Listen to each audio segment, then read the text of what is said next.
ಎಲ್ರಿಗೂ ನಮಸ್ಕಾರ. ಪರಿಶ್ರಮ ಕಿಚನಿಗೆ ಸ್ವಾಗತ.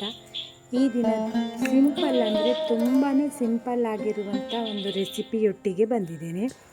ಬೇರೆ ಬೇರೆ ತರಕಾರಿಯನ್ನು ಬಳಸಿ ರುಚಿಕರವಾದಂತಹ ತೊವೆ ಇಲ್ಲ ದಾಲ್ ಅಂತ ಹೇಳ್ಬೋದು. ಇದಕ್ಕೆ ರುಚಿ ಅಂತೂ ಹೇಳಲಿಕ್ಕೆ ಸಾಧ್ಯ ಇಲ್ಲ, ಅಷ್ಟೊಂದು ರುಚಿಯಾಗಿರುತ್ತೆ.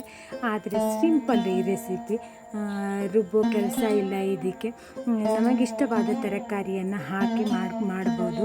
ಬಿಸಿ ಬಿಸಿ ಅನ್ನದೊಟ್ಟಿಗೆ ಮೇಲುಗಡೆಯಿಂದ ತುಪ್ಪ ಹಾಕ್ಕೊಂಡು ಲಿಂಬೆಹಣ್ಣಿನ ರಸವನ್ನು ಹಾಕ್ಕೊಂಡು ಊಟ ಮಾಡ್ತಾಯಿದ್ರೆ ರುಚಿ ಅಂತೂ ಒಂಥರ ಸ್ವರ್ಗ ಅಂತ ಹೇಳ್ಬೋದು ಫ್ರೆಂಡ್ಸ್. ಅಷ್ಟೊಂದು ರುಚಿಯಾಗಿರುತ್ತೆ. ಹಾಗಾದರೆ ನೋಡೋಣ ಈ ರೆಸಿಪಿಯನ್ನು.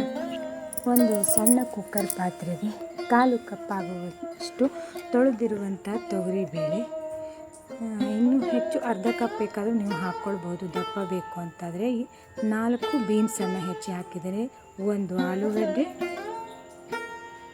4 ನುಗ್ಗೆಕಾಯಿ ಅಂದರೆ ನುಗ್ಗೆಗಡ್ಡೆ, 2 ಕ್ಯಾರೆಟನ್ನು ಈ ರೀತಿ ಸಣ್ಣದಾಗಿ ಹೆಚ್ಚಿ ಇವೆಲ್ಲವೂ ಮುಳುಗುವಷ್ಟು ನೀರನ್ನು ಹಾಕಿ 2 ವಿಸಲನ್ನು ಹೊರಿಸ್ಕೊಂಡಿದ್ದೀನಿ. ಅಂದರೆ ತುಂಬಾ ಸಾಫ್ಟಾಗಿ ಬೇಯಿಸ್ಕೊಳ್ಬೇಕು. ನೋಡಿ, ತುಂಬಾ ಸಾಫ್ಟಾಗಿದೆ ಎಲ್ಲ ತರಕಾರಿ ಬೇಳೆ ಎಲ್ಲವೂ ಕೂಡ. ಇದನ್ನು ಇವೆಲ್ಲವನ್ನು ಮತ್ತೊಂದು ಪಾತ್ರೆಗೆ ಟ್ರಾನ್ಸ್ಫರ್ ಮಾಡ್ಕೊಳ್ಳಿ. ಇದಕ್ಕೆ ನಾನಿಲ್ಲಿ ಒಂದು 2 ಕಪ್ ಆಗುವಷ್ಟು ನೀರನ್ನು ಹಾಕಿದ್ದೀನಿ. ನಿಮಗೆ ತೊವೆ ಸ್ವಲ್ಪ ದಪ್ಪ ಬೇಕಂದರೆ ನೀರಿನ ಪ್ರಮಾಣ ಕಡಿಮೆ ಮಾಡ್ಕೊಳ್ಬೋದು. ಹಾಗೆ 2 ಟೊಮೆಟೊವನ್ನು ಹೀಗೆ ಹೆಚ್ಚಿ ಹಾಕಿದ್ದೀನಿ. ನೀವು ತರಕಾರಿಯೊಟ್ಟಿಗೂ ಕೂಡ ಟೊಮೆಟೊವನ್ನು ಹಾಕಿ ಬೇಯಿಸ್ಕೊಳ್ಬೋದು. ತುಂಬಾ ಹೆಚ್ಚು ಬೆಂದೋಗುತ್ತೆ ಆ ರೀತಿ ಮಾಡೋದ್ರಿಂದ. 4 ಹಸಿಮೆಣಸನ್ನು ಹಾಕಿದ್ದೀನಿ.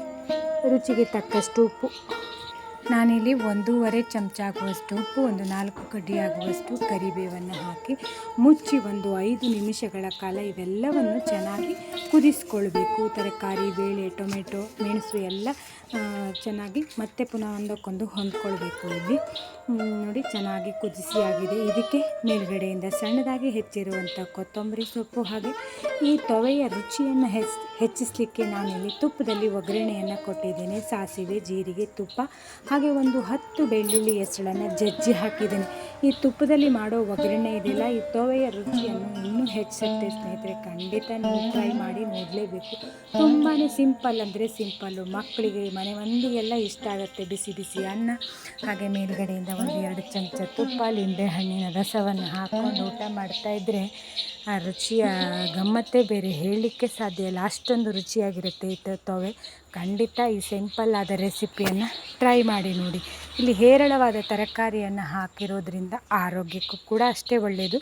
ಮತ್ತು ನೀವು ನಿಮಗಿಷ್ಟವಾದ ತರಕಾರಿಯನ್ನು ಬಳಸಿ ಮಾಡ್ಬೋದು. ನಿಮಗೆಲ್ಲ ಈ ರೆಸಿಪಿ ಇಷ್ಟ ಆಯಿತು ಅಂತ ಭಾವಿಸ್ತೇನೆ. Thank you for watching.